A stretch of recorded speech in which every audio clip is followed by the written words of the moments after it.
Hi folks, and in this video what we're actually going to do is start playing around with the procedural generation element within the tiles to determine which type of terrain tile we're going to launch in. So with that in mind, what we're going to do is go into functions, create a brand new function and call this gen or generate tile terrain. It's like so. And with this tile terrain generator, what we're going to do is we're going to get our current seed and we're going to put this effectively into two different conditional statements to check if one condition is being met. If not, is the next one being met? If not, is the final condition being met? And we do this by putting in, first of all, an if statement like so, and we're going to check to see if current seed is less than or equal to the value of 3, not 30, to 3. If so, that true statement will do this section. If not, we'll do another if statement. If this value is over or equal to the value of, say, 7, then we'll do this statement here or this statement here, depending on what we need it to do.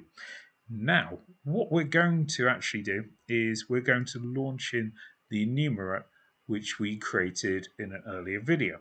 And to do that, we're going to press the variable type.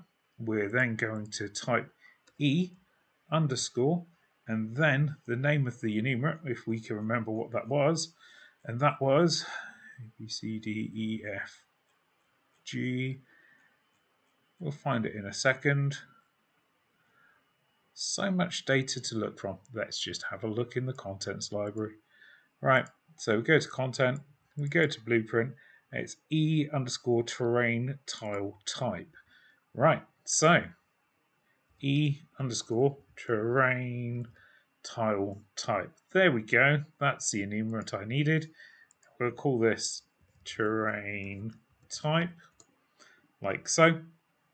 And now what we have is this enumerate controller, which we can put into set if these conditions are true. So if it is less than 3, what we're going to do is we're going to set this to an enumerate of grass. If it is greater than 7, we'll set that to mountains. And if not, we're going to set the terrain type to sand. So what you might then notice is this is scalable.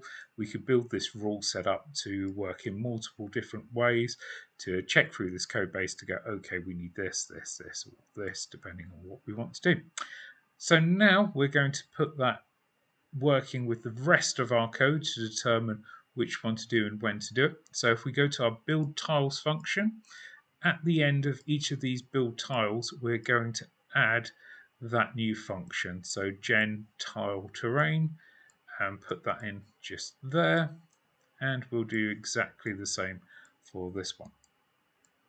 So what should now happen is when we go to launch the game, it will do a loop. It will then determine where the tiles should go and what type of data should be associated to them, what materials, etc., etc. And next up, we'll then look at introducing the actual ism into this project to be associated to these values.